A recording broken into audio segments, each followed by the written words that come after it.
Alright, what's up, y'all? It's me, ya boy, Mr. K, coming at you with some virtual notes.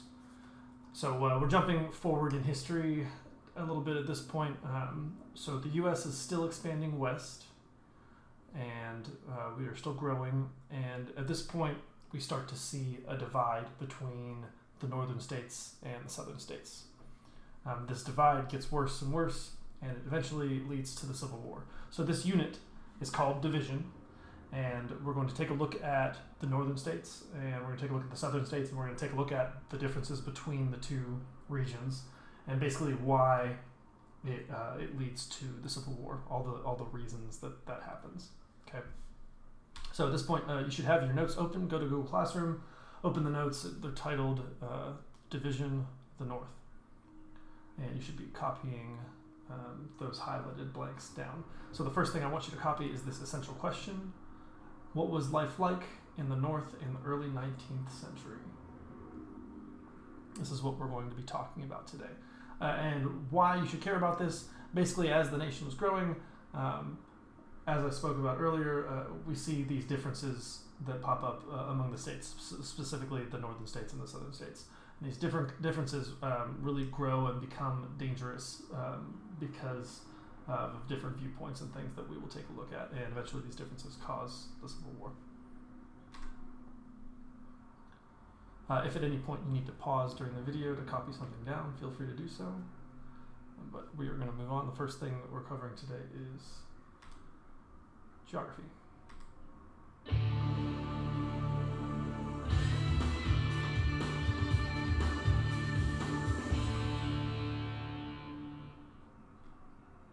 Okay, so northern geography. So the first thing I want to cover is the fact that the North was not great for large-scale farming. Now, that does not mean that there was not farming in the North. There was quite a bit of farming in the North, actually. It just was not as widespread as in the South, and it was a different style of farming. In the South, you have these massive plantations, and they're designed to create or grow as much of the crop as possible, like cotton. In the North, that wasn't necessarily the case. It was more difficult to grow crops on a large scale like that. A lot of it was just like small scale farming, basically. And the reason for that is because of the climate. It was cold, the ground was rocky, it was not as easy to grow certain things like cotton that we will talk about later. But the North did have a lot of plenty of other resources. Specifically, they had a lot of wood. There were many rivers. Rivers made it easier to travel throughout the North. It made it easier to transport goods. And the wood made it easier to build railways and things like that to transport those goods. And that will become important as we move into the Civil War.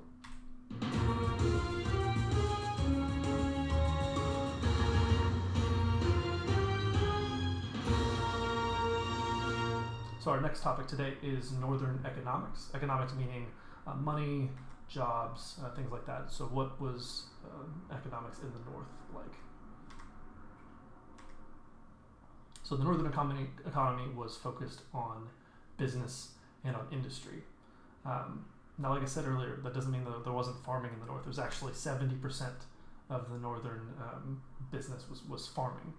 But the other 30% was focused on like factories and production. And a lot of this was focused on the coast, on the East Coast. And basically this was the main income of the North were these factories that produce and that process things like cotton or parts and pieces, gears, things like that make those factories run. These are all things that made the North successful and profitable. So we'll talk about the Industrial Revolution in a moment, but basically during this time, the first factories started to pop up. And factories were these massive buildings that provided hundreds of jobs, and it gave people an incentive to want to move to cities. So cities, which had been growing at a slower rate at this point, now people have a reason to move to the cities, and they start growing even quicker because these factories are providing steady jobs for people. And so this leads to the growth of these cities and to this word that we're going to talk about called urbanization. Urbanization basically means the cities were increasing in population as people moved to work there. So instead of this like slow growth that we've seen in cities up to this point, we see this huge population boom. The cities expand and they're growing much, much faster.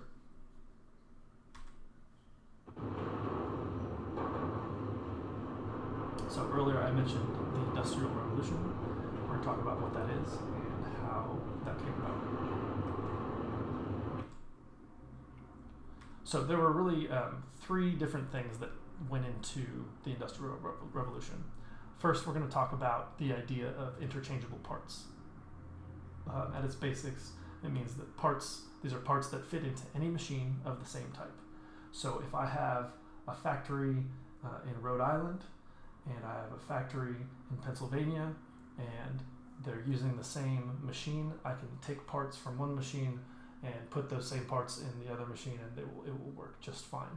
So this might sound like a pretty simple idea now, but this was not widespread at the time. At the time, if you made something, the machine that you used to make it, you probably built yourself. And if you were making something and your neighbor was making something, the machines that you used to make those things, while they might be similar, would not use the same parts. You couldn't take a part from one and use it to fix the other. You had to have somebody that knew how to repair just that one machine. So this idea of interchangeable parts is really revolutionary. They start making things that use all the same parts, and those parts are interchangeable. You can get those parts wherever you go. And the things we're talking about, besides the machines in these factories, we're also talking about guns and weapons. So the fact that the North is industry-based, and the North is going through the Industrial Revolution, and it impacts the North much more than the South, will become important during the Civil War because the North is able to produce better weapons. The second thing we're going to talk about today is machine tools.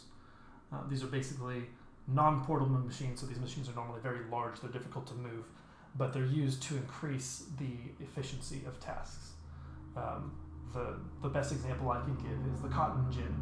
So before this invention of the cotton gin came along, you to process cotton, you had to do it by hand, and there are these tiny little seeds that are in each cotton plant that you have to pull the cotton apart and pull the seeds out. You would have to do that by hand. So this idea of machine tools like the cotton gin let you process cotton much, much faster. It wasn't by hand. You basically put it into the machine, and then you just had to crank the machine, and it would process it for you. So this idea basically increases the efficiency of tasks. It speeds up production.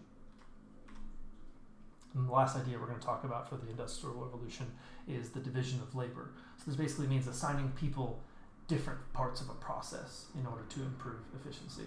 So if I'm, say we're making a car, now one person, granted cars were not around at this point, but as an example, say one person is in charge of producing this car. He has to know everything about every different aspect of putting the car together, and that's difficult. But if you divide the labor and say one person is in charge of just the wheels, one person is in charge of the steering, one person is in charge of the windows. Now those people are going to get really good at that one thing, and because we have these large factories where people can work, we can have somebody dedicated to each part of the process, and this also improves efficiency. So this all leads to this idea of mass production. It means producing items en masse, like producing many of one thing, being able to do that. The first factories, because cotton was so important in the South at this point, the first factories in the North were producing textiles, which by textiles I mean clothing. They were taking all the cotton that was being processed in the South, and they were taking that cotton and turning it into cloth. And that was what the first factories were based around. So we've been talking a lot about factories. Factories and mills were basically a newer invention of the time. And we've been talking about cotton, and I want to focus a little more on cotton because it was so important. So we have cotton spinning technology that exists in Great Britain in the 1900s. And basically Great Britain made it illegal to share that technology. They did not want anybody else to have this technology because of how valuable it was. So we have this guy, his name is Samuel Slater, and he's like, I'm really sorry, I would love to go into business with you, but it's illegal for me to share. It's illegal for me to share this British technology. He is British himself, but he really wants to move to the United States and go into business. So what he does is he dresses as a farmer, and he memorizes these plans that it was illegal to share. He memorizes them. He commits them all to memory, and he dresses up as a farmer and he sneaks into the U.S. with this technology. And basically, this was his way of sneaking out of the country. And he goes into business, and he brings this technology. He shares this technology with the United States, and thanks to him, factories basically explode across the Northeast because now that we have this technology that was since illegal. It's going to make us incredibly profitable. We have all this cotton in the South that we weren't really good at processing, and now we have this technology that lets us be able to process it quickly and efficiently.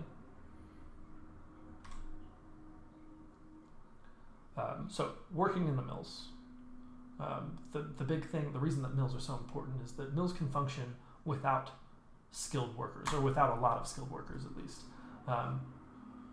And because of that, you could even there was the system called the Rhode Island system where they would hire entire families, and they would assign families to different tasks. So each family would be good at one thing. And this on the bottom of the screen here, you can see an ad. Families wanted 3 or 4 families of large size and good characters may find employment at Blackstone Manufactory. So another system was the Lowell system. They hired young girls to work these water-powered mills. And they hired these girls for different reasons. Sometimes it was the size of their hands. Their hands are able to get into these smaller spaces, able to operate the machines better. It also could be that they felt that like they could pay them less. But the whole focus is this idea that mills don't need skilled workers to function. They have these machines, and as long as you know how to operate the machine, which could be as simple as turning a crank, you are making them money, and that was an appeal for these mills. Okay, now we're going to move on from the Industrial Revolution a little bit. We're going to talk about immigrants. So during this time, there was a lot of immigration coming from Europe, and people were coming over. They were looking for jobs, and they were wanting freedom. Here's a graph. You can see the different percentages of immigrants. So where immigrants were coming from. Specifically, Ireland and Germany were the 2 biggest ones, among others. And you can see as the decades go on, it starts in 1821, and as this graph goes on, immigrants come faster and faster, and more of them come. So the Irish were driven here by famine. Famine basically means that they were having trouble growing things. There was a drought, or there was a disease in the crops, and they were having trouble getting food. So people were starving in Ireland. So many of them, their solution was to come to the United States for a better life. Germans, there was a lot of things going on in Germany having to do with politics and a lot of scary stuff, and so that was a big reason that Germany was a lot of German people were emigrating over here. Now, some Americans felt threatened by these immigrants, and they discriminated against them, which is not a new idea. This is still happening now, right? You can see an example I have on the top of the screen here. This is a wanted ad in the newspaper. Wanted a girl of neat and industrious habits and an amiable disposition to take the entire charge of 2 small children. Basically, like a nanny job. No Irish need apply, meaning we don't want. If you're Irish, we do not want you. So this gives you an example of how some immigrants were treated and how immigrants were viewed at this point.